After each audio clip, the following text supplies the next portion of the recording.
Welcome back to the Crazy Dre podcast show. Folks, it is time to talk about your Detroit Pistons basketball. And I have so much things to talk about this team. They're on an 11-game win streak. They just went on the road to be Atlanta Hawks. They're about to play Milwaukee Bucks. A very good team with Giannis. Uh, Atlanta Hawks, from Atlanta to the Pacers, the 76ers, the Bulls, the Wizards, again the 76ers, the Nets, the Jazz, Grizzlies, the Mavericks, and Magic. Orlando Magic is your 11-game winning streak for you. Uh, a game that's really particularly that stands out for me the most is against the Wizards when Jenkins hit a three-point shot and the game went to overtime and Detroit ended up winning the game 135 to 137 at home. Yes, I know the Washington Wizards are a very bad team, 1-12, I think, at this point. But we have to, we just have to uh, talk about talk about this guy Jenkins. And is Jenkins is this is a player that came out of nowhere. Basically, he started his basketball career with Pacific. He got transferred, or he went transferred to Aya University, where Rick Pitino, Rick Pitino, the legendary coach that's got himself in a lot of trouble, a lot of heat, but he finds players. And this is one of those guys that Jenkins he found. As Rick Pitino goes to St. Joseph, he takes Jenkins with him. And then Jenkins doesn't get drafted to the NBA, but he has his moments. He got signed with Detroit. Uh, uh, G League team, and then he played about 7 games last year with Detroit. Didn't start, didn't really do much. 22 minutes, didn't really do anything. But in the following year, this year, 2025, he had an opportunity to start 3 games in a row. Cade Cunningham was out for 3 games. I think it was something with his ankle or something was on a little bit with that. But that's another story itself. But he goes on a tear, folks, against Chicago. Well, we'll start, against Chicago, 18 points. Then 76ers, 19 points, and 26 points against the Pacers. Uh, 12 assists, 8 assists, and 8 assists for all those 3 matchups.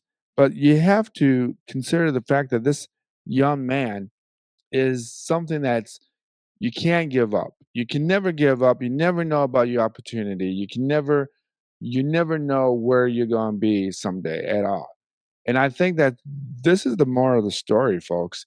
This team with Bickerstaff, he put things together.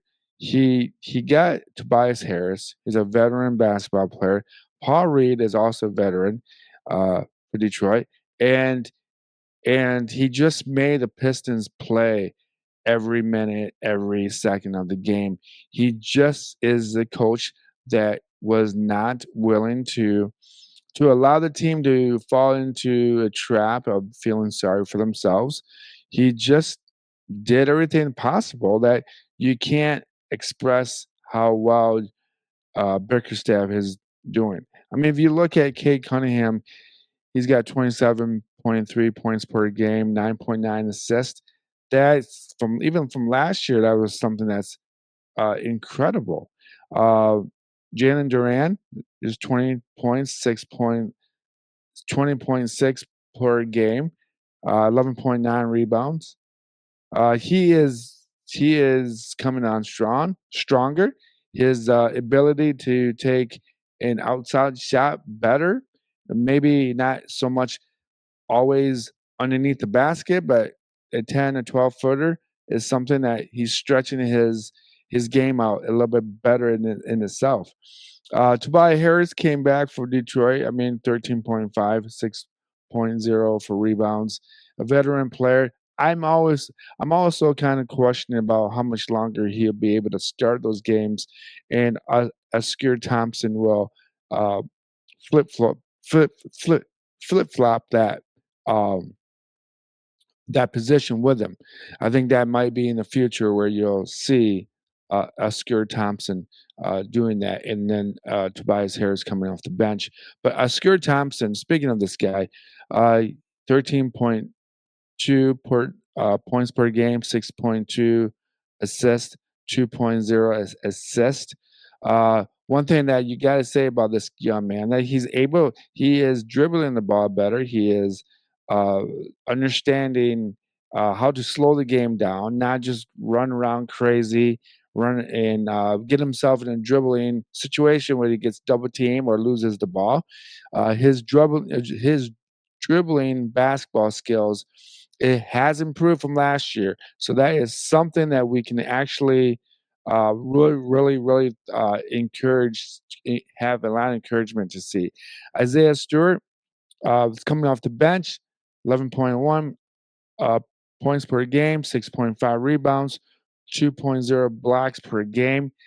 He's playing like he's 7'2", folks. Isaiah Stewart is not 7 foot. He's only 6 feet 8 inches. He's just a very muscular, physical guy, and he's just plays like if his life depended on it. One thing I would say that he's doing a little bit better of is not getting into scruffles against the other team. Uh, Learning, he still needs to learn how to maintain his emotions a little bit here and there. I would think so. Um, Holland, he is scoring 8.6 point game. Him and his attitude is improved from last year. A lot of times he would get into a little bit scruffles with players after a rebound or after the whistle was blown or something was going on. But Paul Reed is probably uh, going to probably see more minutes as he. And I think, I wouldn't be surprised to see Paul Reed getting more minutes in the future with Tobias Harris uh, taking the coming off the bench one way or another. 30. I mean, Tobias Harris, you gotta love the guy, but he's older, and I don't know about game 60 or 70 he'll be able to keep that pace up as he's doing right now. So I can see Paul Reed and Isaiah Stewart or even a Skir Thompson taking those roles. The only thing I like about Isaiah Stewart coming off the bench is the fact that you got uh, Jalen Duran, uh, someone to back him up, or you have Paul Reed to back up Jalen Duran, but then you lose the rebounds as well. So, uh, but I do see.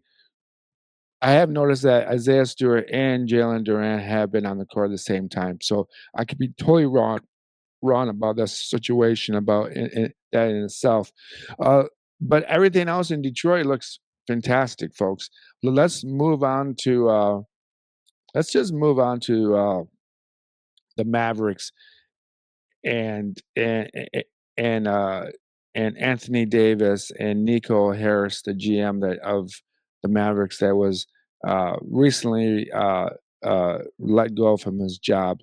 And I think that you have to consider the fact that uh, Nico was never a GM in the NBA or collegiate level at one point of his life. He was just a GM in itself for a brand. I think it was like Nike or something, or I don't even know what it was, but he, I don't know. I just don't understand that concept of having a GM who's never had anything to do with professional sports.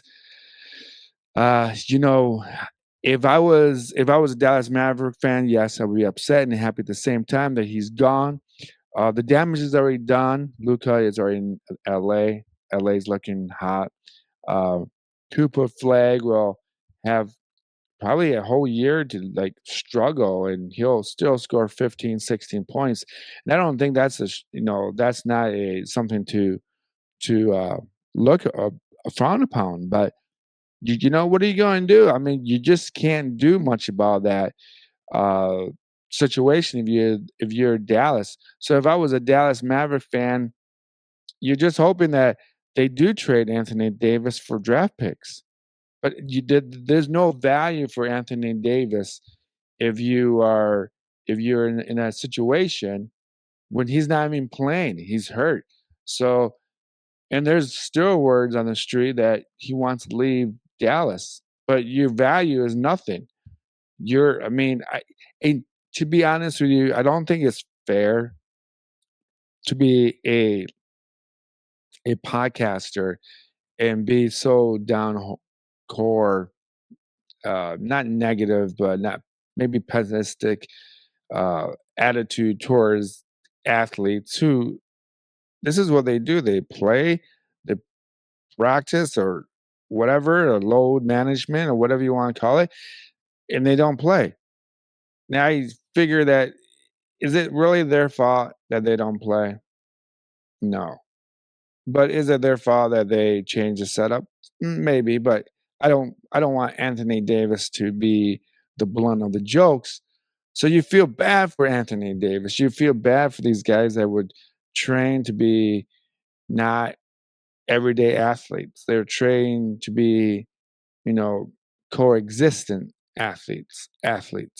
So I like to see what it's going to happen to AD. But I just don't know. Uh, Going to the NFL, I got to talk about Shedeur Sanders, Deion Sanders' son, Cleveland Browns starting uh, versus the Vegas Raiders. Going to call them Oakland Raiders. They should still be in Oakland, I guess, in my opinion. But this is probably a safe bet. And a bet this isn't going to this game in itself may not really display if Shedeur Sanders is ready for the NFL. This isn't going to make him or break him.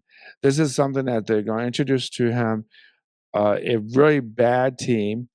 Now, Max Crosby and those guys are not going to be lighting up about it and like, well, our team is horrible and I don't think we're not going to play defense. Shedeur Sanders and the Browns will have the ball more likely, considering that the Raiders don't have anything going for them. Okay, they have nothing going for them. So I feel like this is going to be like a scrimmage game for the Browns and Shedeur Sanders. He's going to be able to see real time, real speed of players that actually are still thinking about 2026 season and trying to save their career and their job in Vegas or thinking about going somewhere else in the future after the season's done. So you're going to see a lot of holes and spots where Shedeur Sanders is going to look good. The cornerbacks, the safeties may be out of spots, place when they're playing against the Browns because they're not that good.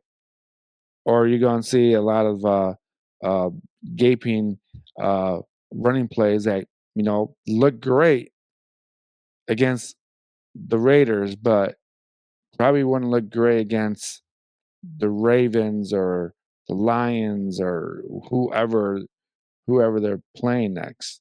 So congratulations to Shedeur Sanders. I don't know if I would really consider this a feat of momentum for the Browns, but you never know. Maybe this is all they uh, really need. Uh, the legendary quarterback for the Browns, Kozar, he is fighting cancer, and let's pray for him.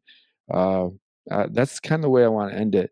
Kozar was playing with the Browns against the Denver Broncos in the '80s. An astonishing game in itself, a career. But you feel pain and heart for this guy.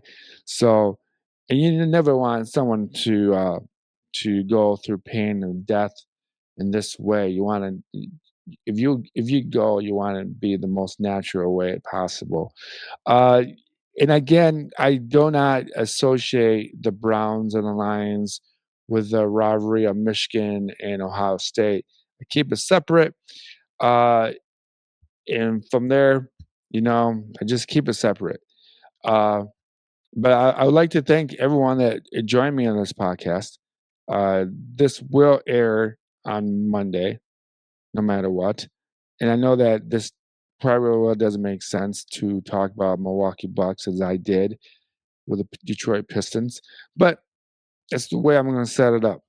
So if you enjoy this podcast, follow me, subscribe. I'm also on Patreon, YouTube, uh, Spotify. Yeah, I said Spotify and Apple Podcasts, and anywhere you download the podcast. I'll be grateful. Peace, love, and I'm out of here, folks. God bless.